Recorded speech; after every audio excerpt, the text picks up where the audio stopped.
안녕하세요 여러분, 반갑습니다. 사도행전 바로 알기 시작해 보도록 하겠습니다. 여러분, 사도행전은 성령 행전이다, 혹은 사도들의 행전이다, 또 여러 가지 이야기를 한다고 그랬죠.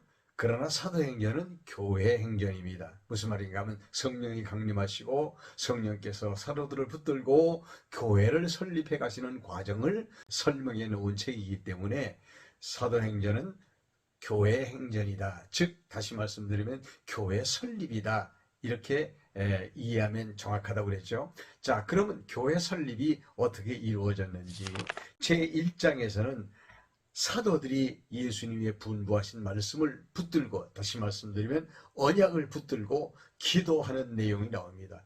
제2장에 가면 성령이 오셔서 사도들에게 역사하셔서 그 사도들을 사로잡고 드디어 사도들이 성령의 충만함을 입고 난 다음에 그들이 모이기를 시작하고 함께 성전에 모였습니다. 가정에 모였습니다. 열심히 모이기를 시작하면서 모임 운동이 일어나기를 시작했죠. 이것이 사도행전 제2장의 내용입니다.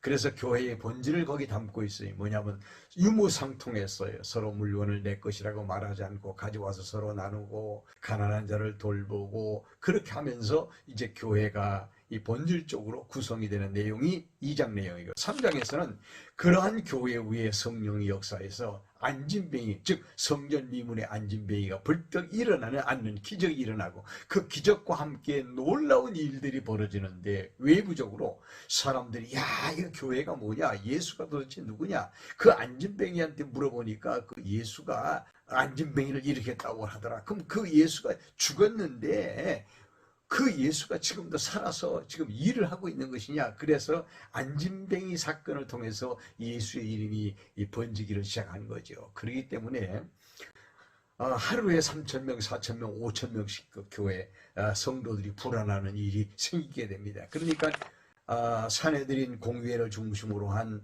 그 반대쪽에 있는 사람들이 예수 믿는 사람들을 핍박하는데 사도들을 막 잡아 가두고 막 난리를 치죠. 그래서 사장에 가면은 사도들이 옥에 갇히고 두드려 맞고, 그러면서 예수의 이름으로 복음을 전파하지 못하도록 그렇게 합니다. 그래서 핍박이 가해지는 거예요. 이걸 외부적인 핍박이라고 해요. 그러면 또 사단이 가만히 있겠습니까? 그러니까 제5장에 가면은 사단이 또 내부에 들어와서 역사를 합니다. 그러니까 교회의 본질을 흐리게 하는 일을 사단이 하게 하는 거죠. 그래서 내부에 들어와서 아나니아와 삽비라를 통해서 거짓을 유포하게 만듭니다. 결국은 아나니아와 삽비라가 죽음으로 말미암아 교회가 조용해지면서 제6장에 가면 교회가 더 튼튼해지기 위해서, 왜? 예루살렘 교회는 세계 복음화의 이제 그 바탕이거든요. 그러니까 하나님께서 강하게 하시려고 7명을 세우는데 그들이 초대교회 7집사라고 하는 거죠. 그래서 7집사를 세우니까 교회가 아주 강해집니다. 그래서 구제하는 것과 남을 도와주는 것, 봉사하는 것, 이런 거는 집사들이 맡고 사도들 복음을 증거하는 일만 전무하게 되죠. 교회가 아주 강하게 됩니다. 그러니까 사도행전 7장에서 핍박은 계속되고, 스테반이라고 하는 집사님이 결국은 순교를 합니다. 말씀을 아주 유창하게 잘 증거합니다. 말씀을 증거하는 그 스데반을 돌로 때려서 죽습니다. 그때 사울이라고 하는 청년을 증인으로 세워놓고 그들이 그런 짓을 하게 된 거죠. 그래서 제7장에서는 스데반 집사가 말씀을 증거하다가 순교하게 됩니다. 8장에 가보면 여러분, 사도행전 1장 8절과 8장 1절은 같은 겁니다.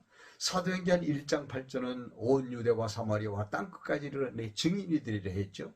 근데 사도행전 8장 1절은 온 유대와 사마리아와 땅끝까지 이르러 제자들과 교회들이 흩어져서, 즉 박해로, 그때는 아주 스데반 집사가 순교하고 난 다음에 박해로 막 전 지역에 흩어지면서 예루살렘과 온 유대와 사마리아와 땅끝까지 이르러 복음이 전파되는 그런 일이 생겨나게 됩니다.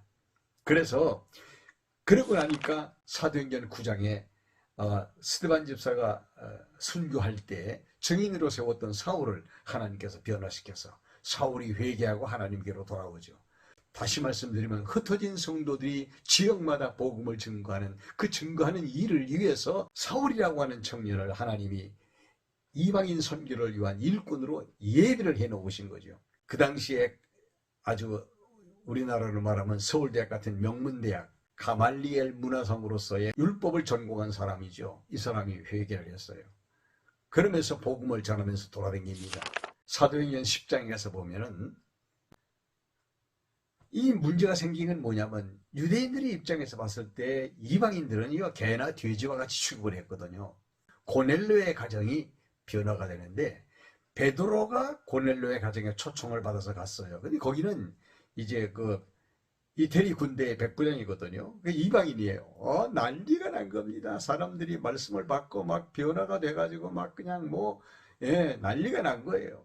그러니까 이 베드로가 이상하게 생각한 겁니다. 와, 저 이방인들이 이렇게 구원받는 역사가 일어날 수가 있을까? 그렇게 생각하고 있을 그때에 사도행전 11장에 가서 보면은 이방인 지역에 안디옥 교회가 이제 탄생을 합니다. 그 안디옥 교회가 탄생을 하면서 이제 문제는 달라지거든요. 여기저기에 이 복음이 전파되고 이 사울이라는 청년이 다니면서 복음을 또한 전파하면서 정리를 해가면서 선교를 시작을 합니다. 그런데 이제 13장에 가서 보면 이 안디옥 교회가 세워지자마자 선교사를 아주 공식적으로 파송을 하는데 그게 바울과 바나바, 즉 사울과 바나바입니다. 이제 사울과 바나바가 13장에서 이제 선교사로 공식적으로 파송이 되는데, 그러면 사도행전은요 갈림길이 어디냐면 사도행전 1장에서 12장까지입니다. 왜냐하면 12장에서 베드로가 복음을 전하다가 이제 감옥에 갇혀서 풀려 나와서 난 다음에는 베드로의 기록이 나오지 않습니다. 그래서 12장까지는 베드로를 중심한 예루살렘 교회 역사라고 본다면 13장부터는 이제 안디옥 교회를 중심으로 해서 바울 사도, 즉 사울이라는 청년, 스데반 집사를 박해했을 때 증인으로 섰던 그 사울이라는 청년, 나중에 사도 바울이라고 일컬어지죠. 이 사람을 중심으로 해서 이방인 교회 역사가 펼쳐지는 거예요. 그러면 다음 시간에는 이 부분에 대해서 좀 생각을 하면서 사도행전을 마무리해 볼까 합니다. 여러분 여기까지 따라와 주신 여러분 대단히 감사합니다. 오늘도 좋은 하루 되시기를 바랍니다. 좋아요 버튼은 잊어버리지 말고 꼭 좀 눌러주세요. 네, 감사합니다. 안녕히 계세요.